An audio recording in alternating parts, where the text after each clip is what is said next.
Good morning. It's April 8th, and this is To My Liberal Friends. What is the future of the Democratic Party? Now, that's a question the party leaders are trying to answer and as yet have failed to come up with a response. They're at a critical point in time, and some decisions that we made in the near future will give all of us a clear view of where the Democratic Party is headed. A couple of recent polls have shown the problems facing the party. Just over a quarter of registered voters, 27%, say they have positive views of the Democratic Party, which is the party's lowest rating in NBC News polling dating back to 1990. Just 7% say those views are very positive. In another poll, only 41% of voters gave the party a favorable rating and 56% had an unfavorable view. Even with Trump's approval rating dropping, the Democrats have been unable to move the needle in their favor. In the House of Representatives, there's a decision about to be made that might give us an idea where the Democrats will be going and how that might resonate with the overall voting public. Congressman Gerald Connolly of Virginia, who was my congressman when I lived in Virginia, won a very bruising fight with Alexandria Ocasio-Cortez to win the ranking member position in the House Oversight Committee. But Connolly is now suffering a recurrence of cancer and has decided to step down the position sometime in the near future, once again opening it up for a fight. This is a key committee in the House because it has wide range of authority and is the committee that investigates the federal government, specifically the executive branch. The most surprising announcement was from AOC herself. She's removed her name from consideration to become the ranking member. Well, there are two schools of thought as to why she would not compete for the position. The first is that she's enjoying being a firebrand on a stump with Bernie Sanders, would rather spend her time seeking media attention and raising money. A second defeat for the position would certainly diminish her star power.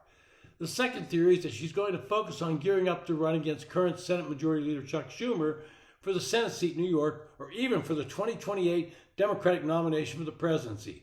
Either way, she's not going to seek that ranking member position. And her surprise decision has changed the game, triggering a lively round of private discussions about the future face of oversight, not only among lawmakers on the panel, but also among members of the broader caucus who ultimately vote to decide Connolly's replacement. This jockeying sets the stage for what could potentially be an animated contest pitting veteran, old guard lawmakers against a younger and newer crop of Democrats who are seeking more influence over the party's policy and certainly its messaging decisions. Representative Stephen Lynch of Massachusetts, a senior member of the panel, was handpicked to serve as the interim ranking member while Connolly is being treated for esophageal cancer that forced him to step down. As Lynch has made clear, he wants to fill the seat permanently when Connolly, who's not seeking re-election next year, vacates the seat for good. Among the first names bubbling up is Representative Robert Garcia from California, a 47-year-old former Long Beach mayor who has just been elected to his second term on Capitol Hill. Garcia said this week, even after Ocasio-Cortez's announcement, it's too early to speculate about the ranking member spot while Connolly still officially holds it. Representative Melanie Stansbury from New Mexico, in her third term, is another name mentioned in the mix. But like Garcia, she told reporters that a little too early to discuss a transition. Representative Jasmine Crockett, that firebrand from Texas, another up-and-coming second-term Democrat, she's been less bashful about her interest in the oversight seat. It's a prominent spot for the minority Democrats to hone their attacks on Trump and for more unpopular elements of the policy agenda. Crockett told CNN this week that she's the perfect fit for the job.